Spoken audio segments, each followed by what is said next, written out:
Not too long ago, we did a review on these bad boys right here. This is the Ethics LG1, made by a former professional NBA athlete, Langston Galloway. And now we have the LG2, which I actually like a lot better. These are f***ing clean.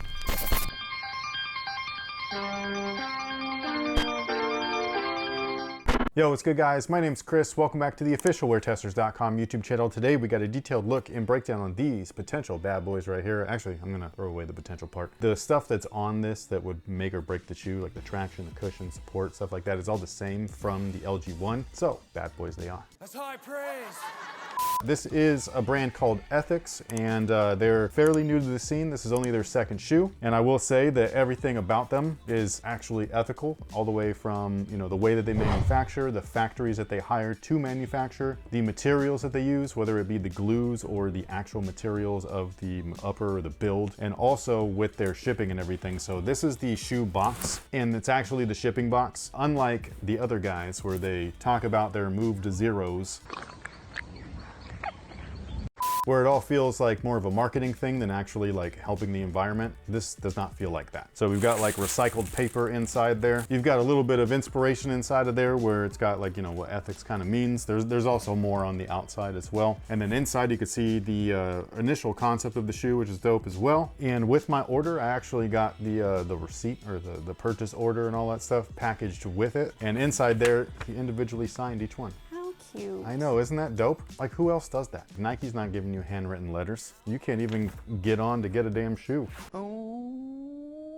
But this is a refresh of the original model, so a lot of the stuff that they used previously, they also use here. This is what a lot of big brands also do. It allows them to save a lot of money on tooling costs. So this midsole and this outsole, the tooling trays or the tooling molds to make all of these things are hella expensive. I know this because I made my own shoe. It's ridiculous. Like, they could be upwards to $10,000 for one left and right pair. And I'm talking about one size. So if I wanted to just make my size all day, it'd cost me 10 grand. But if you want to make everybody's sizes, that's 10 grand a piece, including half sizes. Ay, caramba! Which unfortunately was not available for me, but anything past a size 9, there actually is half sizes for this time. So I think that's cool. So there's like 9.5s, 10.5s, etc. Anything under a 9 though, there's no 8.5, which is unfortunate because I could have used one of those. But like I was saying, the outsole right here is the same as the original. And this was the pair that I played in and everything. And there's something cool about seeing a pair, even though like I love them, brand new, fresh out the box, they look amazing. But there's something special when you like pull out your old hoop shoe and you're like, man, I put in work in these things, you know what I mean? You see all the scuffs and how discolored things are, the different sole colors, just kind of makes you a little happy. You are near. But anyways, the outsole is exactly the same and it worked really well. This was one of those things where I was not expecting anything from these things because they look hella weird. This front pattern where the wave bone is at is smooth as butter. Like, obviously there's a little texture in there, so it's not super smooth. It's not like a Reebok Question outsole, which also surprisingly grips really well. But this one just works really well on all court conditions. I played in these on some dusty ass courts, this one right here, and it gripped nicely. So one of the things that I loved about it is that this flex groove area, like this is all carved out, and so every time you went and flexed, the traction just opened right up. So again, they kept that here. You can see the support channeling, so it's again the same TPU frame. And then the back right there, you got two different things. You got one which is the Ethics logo, that's just in rubber, but this little line right above it, that's actually some of the midsole foam poking through, so it allows for a little bit of extra compression, which is needed because this is kind of just a standard EVA. It's not a bad EVA or anything like that. It actually gets more comfortable the more that you wear it, but it's not, you know, tech heavy like, again, the big guys and stuff. So it's not like Cushlon or Air, Zoom, whatever. And then what I love that they did is they added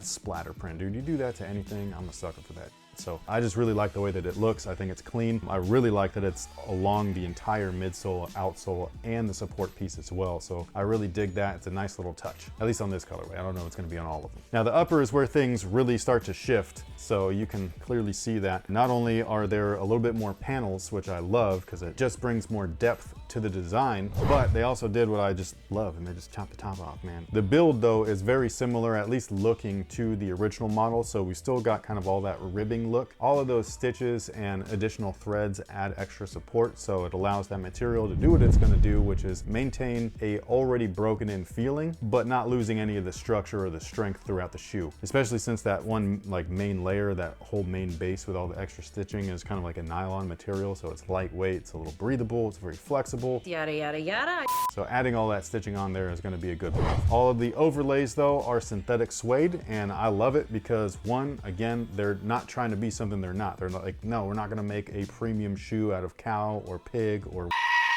we're gonna make an ethical shoe with ethical materials. They went into it doing that. They advertise it as such. They're not trying to fake the funk and be like, yeah, this is full grain leather, even though it's not. It's synthetic. They let you know, and I appreciate that. It looks good, it feels good, it plays good, so I can't complain about it. Now, a couple of things about the shoe that you can't see, it's inside and everything. One is the rear of the shoe is super structured, so there is one hell of a heel counter inside of there. Once you're in, you're not going anywhere side to side, so that's a good move right there. The second thing is that they also did the same thing in the toe.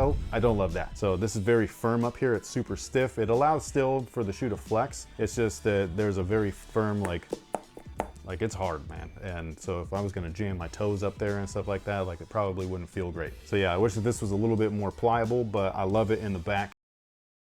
I thought about it when I came out, okay? It just happened.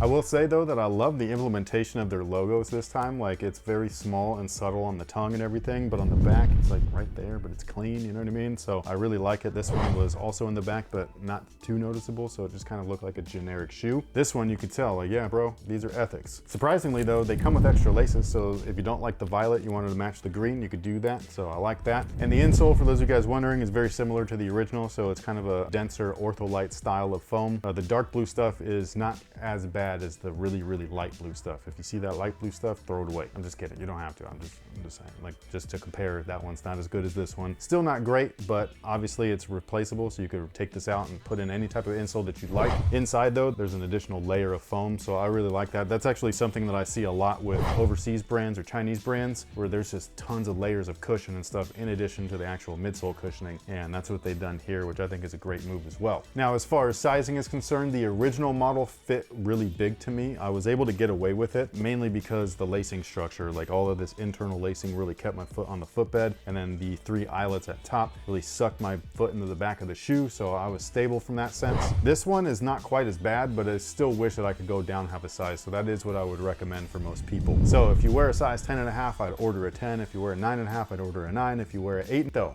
there's no 7.5, so that sucks. But with all that being said, thank you guys so much for watching. Thanks for all the support. Let us know what you think about these down below in the comment section. Did you play in the original? If you did, leave your review in the comments. Are you excited for the second one? Are you waiting for different colorways? Either way, I'd love to hear from you guys. We'll catch you on the next one. So until then, have a good one.